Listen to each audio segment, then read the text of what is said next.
One. Thank you to the Zoom lady for telling me we're recording. But yeah, in folks, to the best practices of email lists and list segmentation. So this is one of the final episodes of our best practices of 2022 best practices webinar series. And in these final three, we will be looking at some email marketing related topics. So first things first, introduce myself. I'm Spencer Bard. I am the Director of Client Experience at Keystone Click. I'm definitely involved in a lot of our marketing, automation, email marketing initiatives, and I'm going to pass it off to Hannah to introduce herself. Thank you, Spencer. I'm Hannah Brousseau. I am account coordinator here at Keystone Click. I also have a very hands-on role with marketing and email marketing automation. I work very closely with our newsletter, so I'm excited to be here today. Definitely. So, yep, if you've had one of our newsletters pop in the inbox, that would be some of Hannah's work.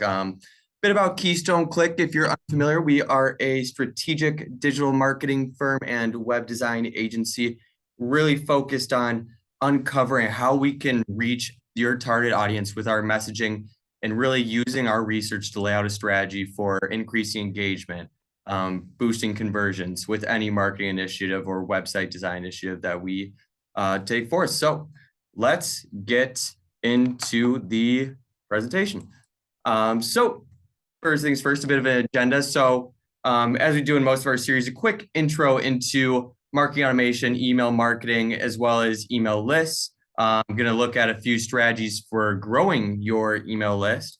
And then we'll get into the meat of the presentation, which will just start off with an overview of list segmentation, dive into what it is, what the benefits are, and then look at some different ways that you can segment your list. So manually versus automatically, dynamic lists versus just static lists, and then the different ways or criteria you can use to actually define your lists or segment your audience into different lists so you can be more targeted in your campaigns. From there, we'll look at some best practices. So where to start, optimizing and auditing your email list, and just how you can pair your segmented list with targeted email campaigns using automation. And we got Buddy the Elf over here talking about email marketing. I remember that part in the movie very fondly. Don't you as well, Hannah? Oh, definitely. All right, perfect. Well, let's pop into it. So what is email marketing? Email marketing is just the process of targeting your audience and customers through email and making them aware of your product and services. So that really is what email marketing all is about. It's still those touch points you're having with your audience, really about making sure that you're able to have those consistent touch points, whether your goal is to be brand awareness, conversion, so on and so forth, by consistently being able to provide value, whether it be through a campaign or newsletter. That's what email marketing is all about. And some of the benefits of email marketing and when to use it are when you want to build relationships. So once you're looking to create trust, rapport with your client, with your contacts, helps you provide that valuable content that builds upon that relationship, that showcases that you're the thought leader. Boosting brand awareness as well. It's a great way to, as I mentioned before, have those touch points with those contacts who might not be as aware of your brand. Promoting your content. You've got some great blog posts. If you've got great webinars or different pieces of content, you can always promote those via your email marketing. Generating leads. Lead generation is a great way to use email marketing. You can use it in any targeted campaigns, encouraging people to sign up for some gated content or signing up for a product and service. That kind of gets to the next one, marketing your product and services, making people aware of them, showcasing the benefits, and really showing how they address the needs of your audience. And last but not least, nurturing leads. Email marketing is super effective in terms of just making sure that if you've got a long sales process, that your leads are being nurtured, that they know that you're still there, so on and so forth. So as we say to the right, email marketing is definitely not dead, and it's one of the most effective forms of marketing. So getting back into the benefits, you are able to create personalized content with emails, and especially with email segmentation, which we'll get into in a bit. Communicating with your audience, as you talked about before. improving sales, getting back to that lead nurturing process, conversion, really helpful when it comes to email marketing. Generating more website traffic. If people are clicking on links in your emails with effective email marketing, you're going to have more website traffic. Able to send timely campaigns, ensuring that you're able to reach people with their certain special offers, or if there's an offer that might be related to them. So making sure that you're saying the right content at the right time, increasing your leads through whether it be gated content yet once again, or getting phone calls, so on and so forth. It's really just a great way to make sure that you're nurturing and increasing those leads. Cost effective. What's the cost of email marketing?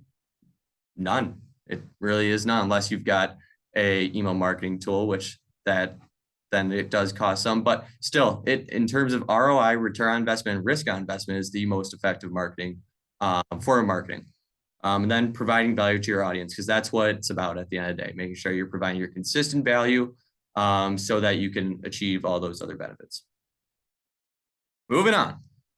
What is a CRM? So a CRM is just a technology for managing all your company's relationships and interactions with customers and potential customers.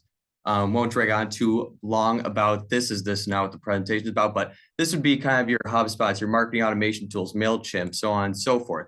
Benefits are they give you trustworthy reporting on any of your email campaigns. They'll give you all the metrics you want, and you'll be able to use those metrics to improve your messaging, improve your email marketing. So those are really just two of the main benefits. And then another one that is really great is efficiency. When it comes to those marketing automations, email marketing platforms, it's all about making sure you're able to send campaigns with the click of a button. So those are the main benefits. All right, here are a few automation tools. Really, there's no right or wrong way to go about those. When it comes to MailChimp and Chimp and Sendinblue, those are going to be more of your email specific platforms. Constant Contact, SharpSpring, HubSpot are going to be your bigger CRM systems that kind of integrate sales, marketing, sales automation, marketing automation, everything into one. So a bit about that. So we're going to pass off to Hannah here. Thank you, Spencer. So a big part of email automation is an email list. And what is an email list? Essentially, it is the collection of addresses that a business has accumulated from their customers or their users visiting their website and submitting their emails to sign up for either a newsletter, a webinar, just receiving any updates or content from that company that they're interested in. So essentially, these users have chosen to give you their email and allow you to send your updates and promotions about your business. And since they have put this effort in to give you their personal information, such as their email address, which a lot of people don't give up that easily, this means they are interested in hearing about your company, what you have to say, what you have to offer, everything like that. Definitely, and especially when it comes into the opted in part. And this is a bit of a tangent, but when email lists, we do not recommend using any bot email lists. We want to ensure the healthier email list, make sure it's all organic, which leads into Hannah's second slide about importance. Exactly. The importance of your list. It drives more traffic to your business overall. And as I said before, in the slide before this, the user has shown the interest in you and in your content. So this email list helps you determine what information to send to certain users, what information is important, what information will catch their attention, essentially, so that they don't get bored or they don't immediately send your email to spam. People are much more likely to come back to your website or back to your company if they see an email that really grabs their attention in their inbox. People check their inbox usually privately or on their own time when they have time in their day to actually go look at their inbox and read through emails. This helps build trust and connection between your company and the users that you want to see this information. And one of the biggest benefits of an email list is that you have overall control over it. You own this. So yeah, social media is another great outlet for information, but a big thing with social media platforms, they are owned by bigger companies, other companies than yourself. Therefore, they have control over what you post, your account. They can change anything at any time. They can take control over it. They can delete stuff. You never know. Facebook is always changing. So an email lists are super important because you have control over it, what you send, who you send it to, all that fun stuff. All right. And another big aspect is growing your email list. So it's very important that you want to always grow. You never want it to shrink. And if your emails are entertaining, informative, valuable, users will be more likely to keep looking at these emails, reading them. They get excited for them. They'll forward them to other people, therefore growing it even more. And the more unique content you have, the more likely they will continue to open your emails. Many email recipients are more likely to click through emails that cater to their specific interests. So by segmenting your emails, by using personas, customer personas, you can target the content to different audiences. A big way to grow your email list is the unique email content that you add to it. This helps business gain exposure and obtain additional subscribers. It can also retain your current subscribers that they'll keep waiting for the emails. They won't just mark it as spam or as junk. Segmenting your list is definitely worth considering to increase the chance your visitors will continue their subscription rather than just like giving up on your company and be like, no, they're boring now. They'll continue to want to see what content you keep having to say. And continuing on with that, you can also build your email list through using social media. As I said, like social media is another great way to get information out there. And now you know your email list is important, but it comes to the uncertain task of actually getting people to sign up for it. It's not that difficult. Actually, it sounds like it is, but really people want to hear what you have to say. And if they're interested in your product or service, they'll want to hear about the new things, the newest information. Some big ways to do this are adding a call to action to social posts. This can drive users to their website, therefore seeing the ability to be able to sign up for your email list. You can promote ads on Facebook for users that also sign up for your email list or newsletter. If you post often about your newsletter, hey, it's coming out soon, and they're not subscribed for it, then they'll maybe want to go sign up really quick, and then that'll grow your email list. Or you can create bonus content that only the users who sign up for your email list will receive. So like, for example, if they sign up for this webinar, they'll only get the information if they're subscribed to it. If not, they won't get that cool sale or that cool bonus content that you only get to get if you're subscribed to it. All right, and next big point is list segmentation.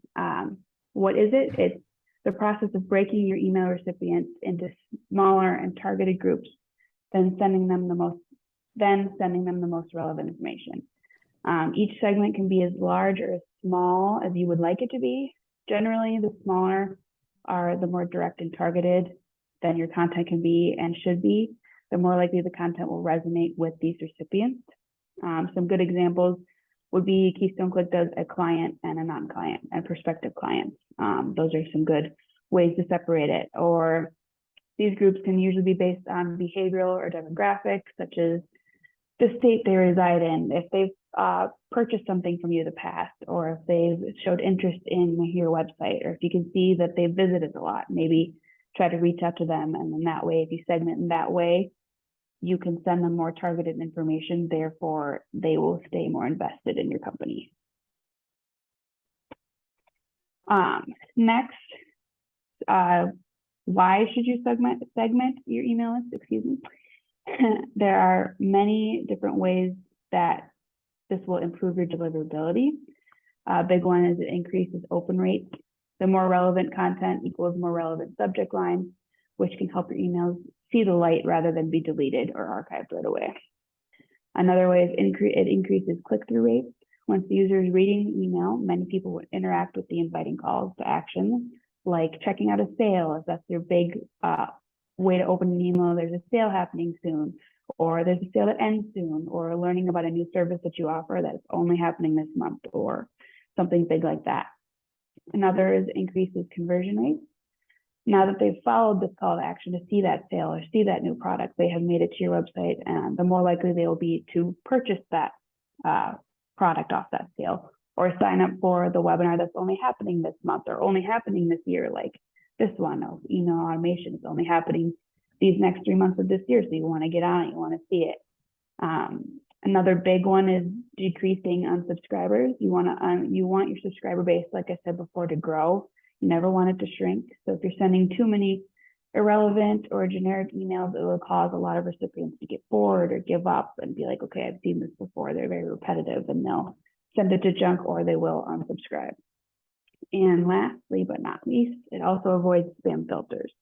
So even if someone doesn't personally decide they want to unsubscribe from you, a lot of email inboxes, a big one is Gmail, they might see it and flag it as a spam or junk, or they're not opening these very often. So then Gmail will be like, oh, they're not interested anymore, so I'll just send it to spam automatically. Nobody likes generic emails. A lot of people like to actually be entertained by what they're reading, with like fun graphics or fun sales. And so if they're not informative and they just take up space in their inbox, more than likely they will delete them or, like I said, send them to junk.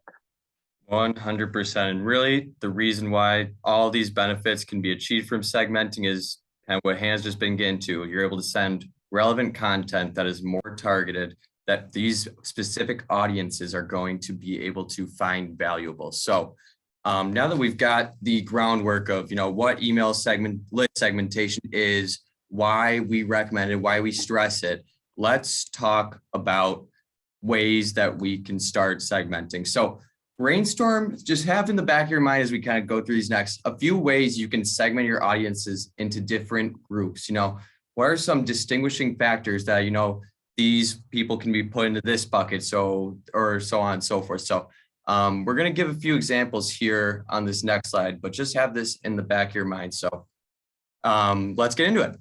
Hannah got into a few of these in her previous slide, mentioned a couple of them, but here are some of the best ways to segment your list. So first things first, industry.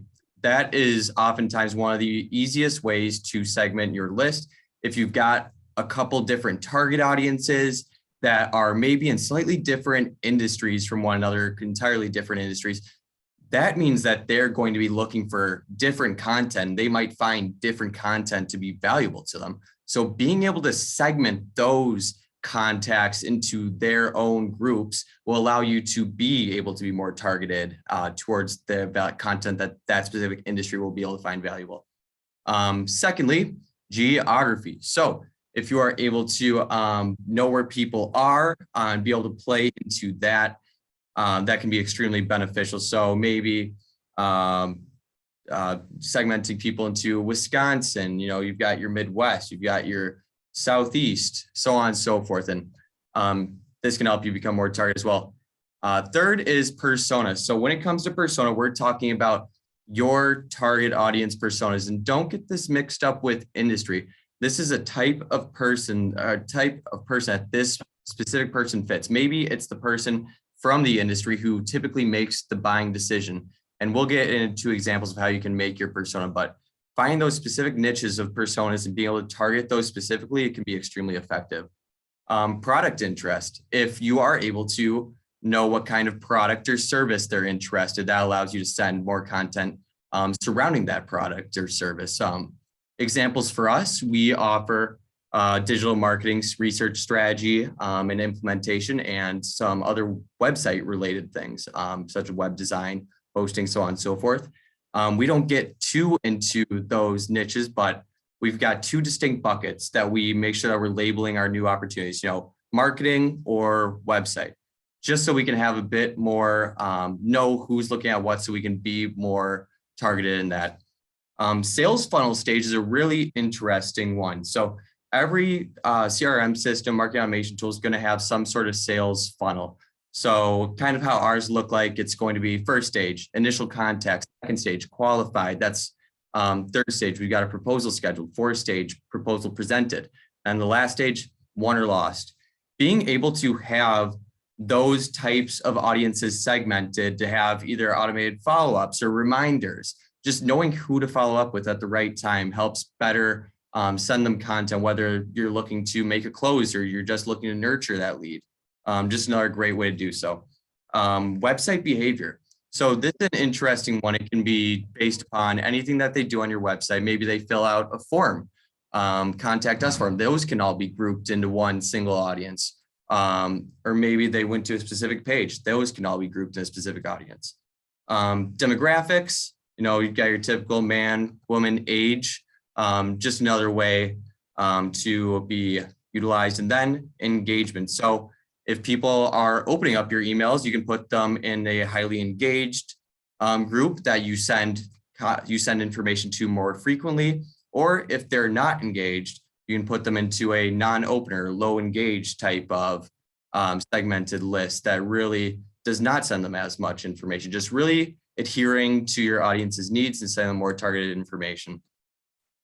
Okay, so the first way, now we're going to get a bit to the how to segment your email list. So there are two main types, manual and then automatic with what's called rules-based. So first things first is manual. So this tends to work best when you've got a large list of contacts to upload. So in our example, we had a specific large group of contacts who were all in the same industry. We knew that. And we had a specific campaign in mind for them, but being able to cut them out into segments so that we're not sending all 193 people emails at once and chunking them into more bite-sized pieces, this allows us to make our campaigns more measurable. So we'd only run the campaign for 1 or 2 lists at the same time. So afterwards, we could measure and then make any adjustments we need to. So allows for some A/B testing. The way that most platforms will let you do this is once you upload a contact list or an email list, you'll be able to split the list in terms of number of segments. So how many segments you want, or how many contacts per segment you would like. So that's how manual segmentation works. Moving on to some automated list segmentation. So what this is called is rules-based segmentation. So this allows you to create new contact lists based on action that a specific contact will take or has taken. So most CRMs, most marketing automation, email marketing tools will allow you to create more than one rule per list. And then once you do create a rule, and I should define what a rule is, it's just essentially right there. It's an action that a user will take. So it could be they fill out a form. Maybe it's they identify, or I guess not identify, but they're part of an industry, specific industry, that will segment them to a specific group. So on and so forth. It's just really they complete an action that takes them into that one of those specific criteria. And afterwards, that list will automatically be filled with those contacts that have completed that action or that fall into that rule group.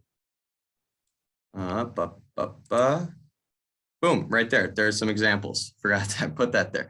But, visits from email has not opened the email, has low engagement, and then some other examples. And you can see that these are only just the first 2 kind of sets of rules that can be created. And I will say that the CRM system we use is SharpSpring. Yours might look a bit different, but you get the picture. So moving into dynamic versus static lists. So static lists, essentially, this will be a rules-based list that once the list is created, none of the contacts will change. Even if more contacts in the future fulfill that rule or complete the desired action, they will not be added. So this is really good only when you're speaking to an extremely specific audience where their data doesn't change often. So maybe it's a specific group of leaders of an organization, so on and so forth. So typically, though, we recommend using dynamic lists. And the reason for this is because once the initial list is created, contacts will be added or subtracted from it based on if they fulfill the desired action or still apply to that rule. So some examples of that would be if they've opened an email, maybe they've visited a specific product page. So that could happen. A few people in the past have looked at the product page. Now going forward, anyone that looks at that product page will also be added to that. Contacts who are unengaged. So if someone has an open email or have been unengaged in the past 60 days, they can be added to a list. And once they are engaged, they'll be removed. Filled out a form. You can see an example right here. This is our best practice webinars. We've got rules-based lists for every single one of them so that we really make sure that, 1, we don't miss anyone who fills out a form to join our webinars. And 2, It's so that we can send the specific information related to that webinar to the people who have filled out the form. And then once again, clicked on a certain link in your email. If they click on a button in the email that leads them to a different page, you'll want to know about that. So moving on. And we definitely recommend dynamic lists over static lists 99.9% of the time. So when you have the option, make sure that you check dynamic lists. And if you have any questions, feel free to reach out about that. But let's get into some of the best practices. So here are some of the 6 ways to get started that we're going to cover here. So one is going to be in relation to the health of your entire email list. So scrubbing your email list to make sure that there are no spams, no invalid emails. And Hannah's going to get into that in a second. But 2 is going to be creating customer personas, which we talked about before, based on your target audiences. 3 are going to be identifying the ways you can segment and group your audience with ease. 4 is going to be label your contacts in ways that they can be segmented. 5, keeping it simple to start, can't stress that enough. Then 6 comes down to sending your segmented lists the right information at the right time. So pairing that segmentation with automation and email campaigns. So I'm going to pass it back off to Hannah here to talk about email list scrubbing. Thanks, Spencer. Yes, scrubbing your email list is super important. If you don't clean it regularly, it becomes going along with the health theme of things, bloated and sometimes toxic. Your goal is to get your emails into the hands of your target audience, the people you want to see this stuff, not just the people that will delete it. Several things can prevent you from doing this. For instance, if email clients like Gmail, like I mentioned before, you're sending spam, they'll automatically junk your email. This happens a lot when people who don't want to hear from you are sent your emails and they've sent them to the spam folders themselves, or Gmail says, you haven't opened these in a while, this must be junk. That's the last thing you want. And additionally, you risk irritating the very people to whom you're marketing to. If someone doesn't want to hear from you, why would you continue sending them your email? You want to reach out to the people who, like I mentioned in my before slides, that have opted in to hear from you. They have intentionally given you their email address and they want to hear about all of your new promotions and your sales and all the information that your business has to offer them. Next, we're going to talk about creating customer personas. What are the traits and interests of your desired customers? You want to create segments around these specific customer personas and continue collecting data and updating the interests based on your customer base and what they want to hear. Knowing your customers and why they would choose your product over a competitor is the first step in establishing effective segments for different personas. Customer personas are also useful for developing relevant email campaigns that target subscribers' different needs and for crafting value propositions that drive open clicks and conversions. Even after you have customer personas created, you want to continually collect information from and about your prospects and customers.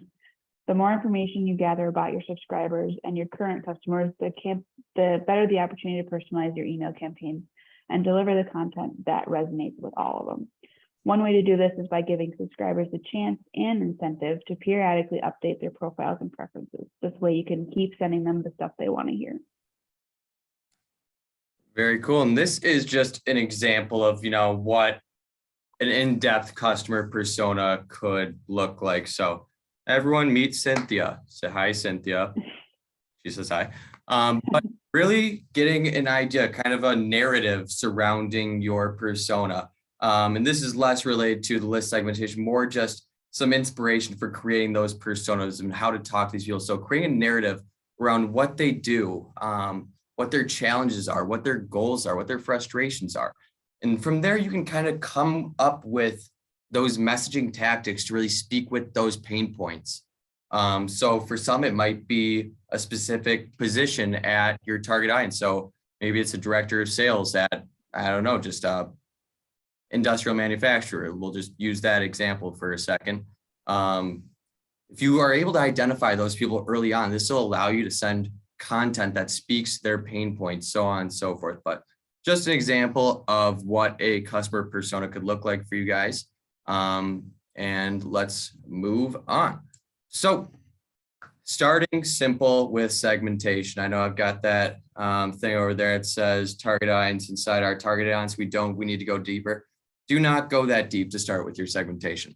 Really try to keep it as simple as possible with those easily definable criteria, whether it's industry or it's this, as Hannah mentioned earlier, we've got, these are our sales prospects, these are our clients, these are just general contacts that we have that don't fall either of those buckets. So finding some of those really easy to identify criteria to start segmenting, and also see what your email platform has to offer. If it's MailChimp, I know they offer a lot. HubSpot definitely has a lot to offer. See what they have to offer, and then in terms of list segmentation, then use that as kind of a guideline. Then label contacts early on. I know that this can be difficult, but if there's any way possible when you're uploading contacts to your email marketing tool, if you're able to label them, with a specific industry or a persona or so on and so forth, it's really easy, much easier to do that at the front rather than going back and trying to relabel contacts. So keep it simple to start. Don't overcomplicate it. Really makes it easier once you get to the automation side to really only have a few campaigns going at super specific targets. Moving on, right here. So just getting into some of those goals. So increase email list quality. Hannah just spoke about that. Lead conversion rates, improve list segmentation. All of these things are going to be playing into that. So moving on to last but not least, pairing your segmentation with automation. So now you've got your 2, 3 to 4 groups that you want to target specifically. Craft those campaigns with content speaks to their pains and speaks to your products and services, your content that speaks to their goals and offers them a solution. So this allows you to create that more personalized messaging that feels more personalized than just a general email blast to your entire contact list.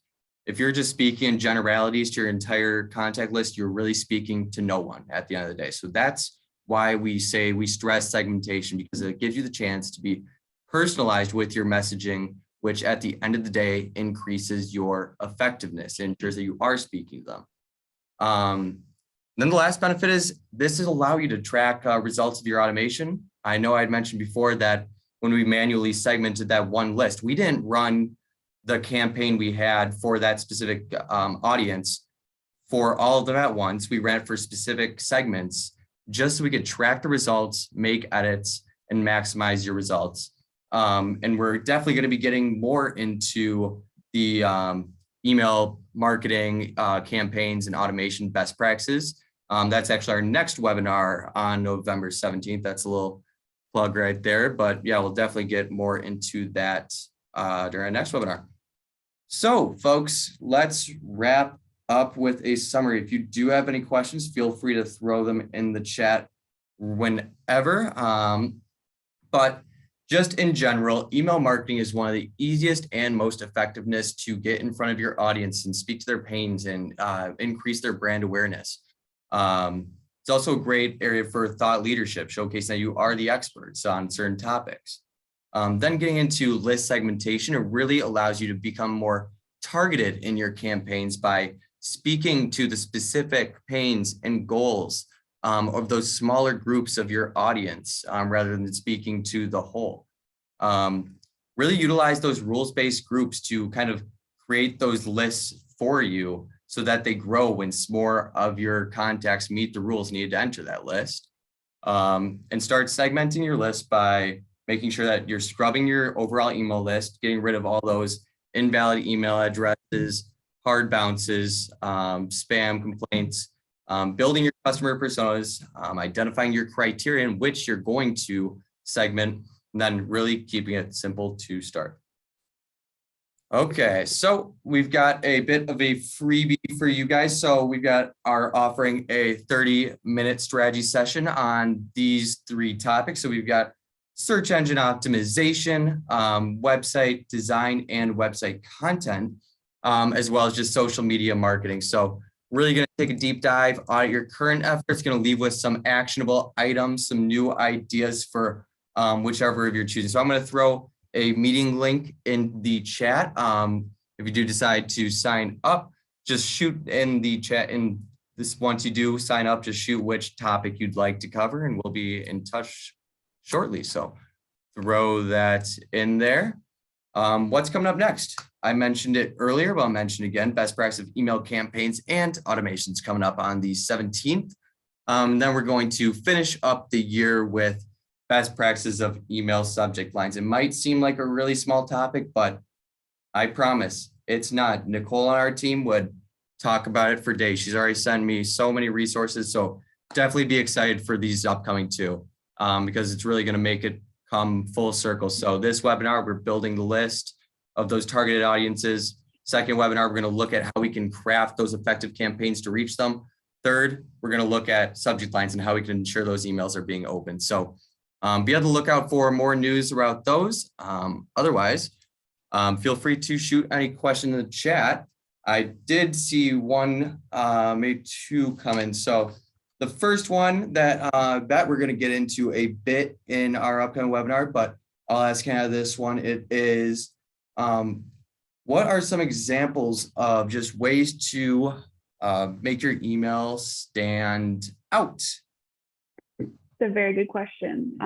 The main thing that I like to focus on, especially when working on our newsletters, because that's what I focus on, are fun and unique, colorful designs, stuff that'll stand out, not just you'll glaze over it and be like, no, I don't want to read this. The excitement around the topic of that email. So if your subject line is a very grabbing, like attention grabbing, that'll be probably mentioned in the next webinar. That'll definitely get people to open the email and want to read it. Using testimonials of past work will definitely, a lot of people love reading reviews and seeing how you did last time to see if they even want to use your product or your company. Exciting graphics. Those are always fun, especially the ones that Spencer added to this webinar today. Always makes it more fun to read and keeps you more entertained. And I was reading up that the best days to actually send an email are the middle of the week, Tuesday, Wednesday, and Thursday, because that's when mainly everybody is checking them. They're on their phones, they're at work, everybody's looking at them. Mondays, usually sometimes people have it off if they're gone the weekend, and Fridays, everybody tries to just get out of there as fast as they can to get started on the weekend. So definitely middle of the week is a good time to send an email. Yeah. And I will say on Mondays, I think it's just a day that everyone's trying to get back into the swing of things. And they're like, I don't have time for this email. I'll get to it on Tuesday. Yeah, exactly. I think we got one more. Hannah, if you want to read that one off, I think I'll take this one. Yeah, so it's kind of a two-ended question. Say we already had our email list uploaded to MailChimp and would like to segment by industry, but none of our contacts currently have any label relating to that. Where should we start when it comes to labeling contacts so we can create our segmented list? So that is a good question, but a tough situation. And the reason why that is it is a bit difficult to label contacts after the fact.